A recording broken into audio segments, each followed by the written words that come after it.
Is Jacolby George a sleeper wide receiver in the 2025 NFL draft class? Let's find out.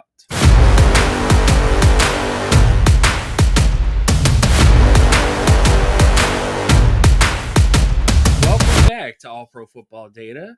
My name is Jim Cobern, and today's episode we're talking about Miami, Florida wide receiver Jacolby George. He is an interesting wide receiver prospect in this particular draft class. There has been a lot of hype with, of course, Cam Ward at the Miami, Florida program, particularly in this year's draft class as potentially being the best quarterback in this class. But he also had a lot of supporting cast members on his wide receiver core that a lot of people see as potential NFL wide receivers. In today's episode, we're going to look at Jacolby George and all of the analytics for his profile to compare him to all pro, Pro Bowl, and starter players at the NFL level to kind of see how he projects. If you're new to the channel, new to the stuff that I do, please go to the glossary in the description box below. But let's get to his profile. First off, in his offensive receiving and touchdown market share, he had a 61 percentile total offensive market share production score, 62 in his receiving market share production score, and then 77 in touchdown market share. Looking at the All-Pro, Pro Bowl, and starter averages, he is below the averages for most starting wide receivers to Pro Bowl to All-Pro wide receivers based on his overall data, with the exception of his touchdown market share, which is within the starter averages at the position. This is the one area where he is a little concerning because he was on a Miami, Florida program that did have a lot of wide receivers, but you do kind of worry about how to project him because of this particular flaw. But he does have some interesting additional market share data and his touchdown percentage in yards per reception. Based on his touchdown percentage, he had a 78 percentile touchdown percentage and a 63 in his yards per reception. These numbers do not hit the All-Pro, Pro Bowl, or starter averages in his average yards per reception, but he does have at least the TD percentage of a very good NFL wide receiver based on his overall data. I would say based on the aggregate data, so based on the numbers that really matter at the wide receiver position and market share, and then the additional traits or statistics, Jacolby George is sort of a fringe quasi-starter type wide receiver. Some of these players become starters, some of them don't. It oftentimes depends on where they're drafted, how high they're drafted, and of course the team that they get on that kind of determines how successful they are at the NFL level.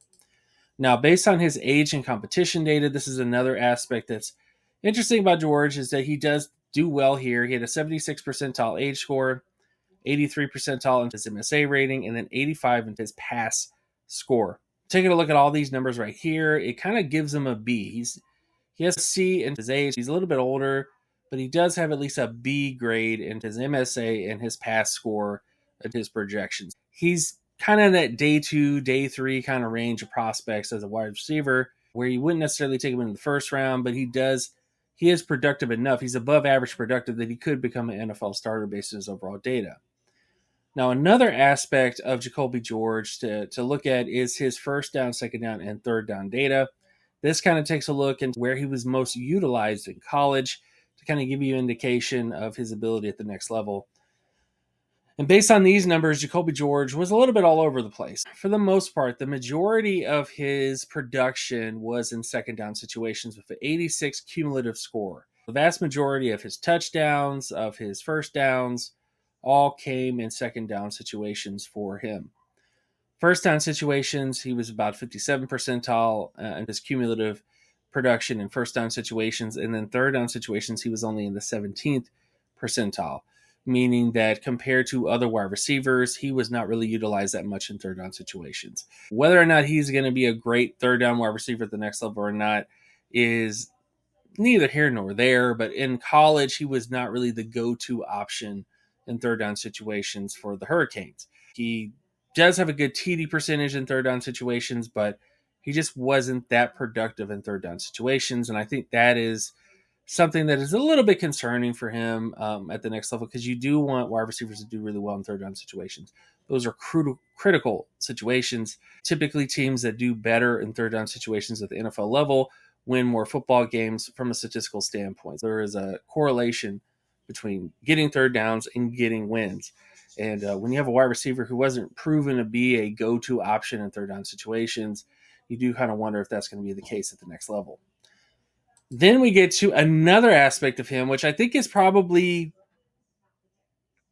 the most interesting aspect of Jacolby George, because despite the fact that he does have kind of meh total offensive market share, receiving market share, and touchdown market share. And then, of course, you look at age competition. He's a B-plus player. And then you look at first down, second down, third down situations, not the best. But he was very good in red zone situations. This is by far the best number and makeup for him. He had a 93 percentile cumulative production score in red zone situations. His TD percentage was 72 percentile, and then his 15 plus the percentage of 15 plus yard plays, it was 98 percentile in the red zone area. That was his money down. That's where he really made the most bread, was in red zone situations. And I think it's very interesting because Jacolby George, again, he's in that quasi area of his production. There are players like T. Higgins that are kind of close to him metrically. It's just that T. Higgins was a much more efficient wide receiver at Clemson compared to what Jacolby George was at Miami, Florida. But he was a bit all over the place. Yes, his production wasn't exactly where you want it to be. And again, there's nothing really special about him and his overall production data, but this is the one aspect that is. And I have seen a couple different wide receivers who have not really had the best or most complete production traits to have a really good red zone production score and then go on to do some interesting things at the next level. That is something I definitely want to keep track of. I think if you are in dynasty crowd and that kind of thing, it might be worth it to get a Jacolby George and kind of see where he stacks up. As training camp comes into effect and everything else like that, he could be an interesting option as a potential starter, especially the team that he goes on. If he goes to a team that doesn't have a lot of competition at the wide receiver position, he could rise to the top and do well once he gets those opportunities thrown his way. Another aspect of him that I really like is his red zone data, but again, the rest of his data is kind of hit or miss. It's he could hit, he could not hit. There's nothing spectacular about his data, but his red zone data is very good, and I think is an indication of what he could potentially be at the next level. Lastly, let's get to a metric comparison for Jacolby George. The closest comparison I could find for him going through the data was Mohamed Massaquoi from, of course, he was on the Cleveland Browns at one point, but his overall data is very similar to Jacolby George. When you look at their overall market share data, their efficiency, production, age and competition data, and expected approximate value score, very similar prospects in their overall data. Again, these weren't world beaters in college, but they were above average productive. And I think Jacolby George could have a very similar career to Mohamed Massaquoi, because Massaquoi was that guy who kind of flashed here or there in the NFL level, but wasn't exactly a consistent game in and game out type of player. And I think that's what Jacolby George might become. I hope he becomes something different than that, but I do think there is something interesting about him that I think you guys should pay attention to, because the red zone data is interesting and everything else like that. But I really do enjoy players like this. He is a prospect that is above average. There are some things to like about him. Size wise, I know there's some people that are a little bit off in the size. I mean, he may come in wearing like 165 or 170 pounds, but his red zone data is great. And I think when you take a look at all the other data associated with him, this could be a guy that goes to the right team and ends up becoming a starter for them, becomes a good NFL player. Overall, thank you guys so much for watching. Please like, comment, and subscribe. Helps the channel out immensely. Share this video with anybody, friends, family, etc. Just do it. Just check out the channel. Check out the videos that I produce. Also, go to my Patreon page at patreon.com/jcobern. And I will see you guys in the next episode. Peace.